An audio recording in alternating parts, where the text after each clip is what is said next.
In today's Gospel, we read the story about the healing of the man by the pool at Bethsaida. There's a couple of interesting points about today's Gospel. First of all is the completely disproportionate response of those people who encounter the man after he's been healed. Here is a man who has been sick for 38 years of his life, seriously ill for 38 years of his life, and he experiences this profound and huge miracle cure. And what happens?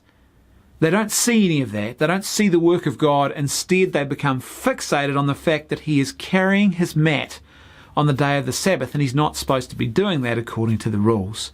They become obsessed on this periphery, this irrelevant point, instead of seeing the work of God happening in their very midst.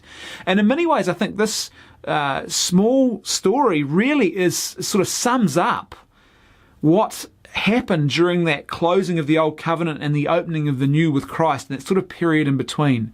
That failure to see the Messiah in their midst, that failure to recognize that he was at work.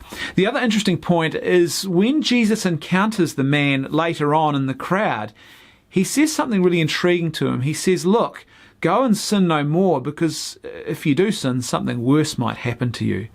When you first read that, you think, what is Jesus suggesting that perhaps there will be a worse physical ailment that will afflict this man if he sins? But then you realize, no, the heart of Christ's mission is to save sinners. He is interested in our souls. It is that man's soul that is the primary focus of the mission of Christ. And so what he's saying here is he's reminding us again that there is a fate worse than physical death. There is a fate that is worse than experiencing physical sufferings, and that is to spend an eternity away from God, an eternity of damnation and separation from God because of sin. Today we are reminded again that Christ is intensely focused on the well-being of our soul. His mission, he has come to die on a cross out of love for us, to save us from sin and death.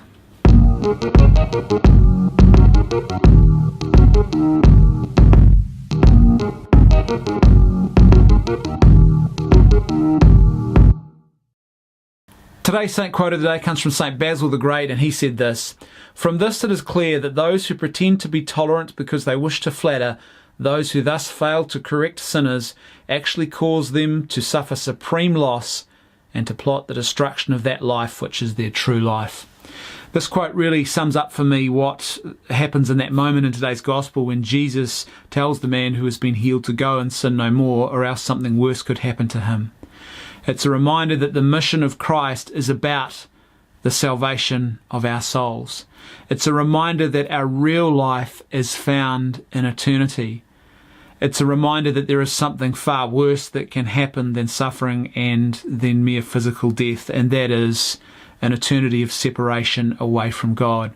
It's also a reminder about the fact that morality and this call to virtue is intrinsic to the heart of Christ. It's not something that is secondary, it's fundamental. He's not just here to give us some nice feelings or to give us a sense of meaning and purpose. He's here to save our souls. So when you hear people talking about morality and saying things like, oh, that's all very nice, but in the real world, they're kind of missing the point. And this is what today's quote really is all about. The real world, the real life is found in Christ. It's not found separate from him. And to be in Christ, we need to be constantly attentive to those sins which separate us and divide us from him.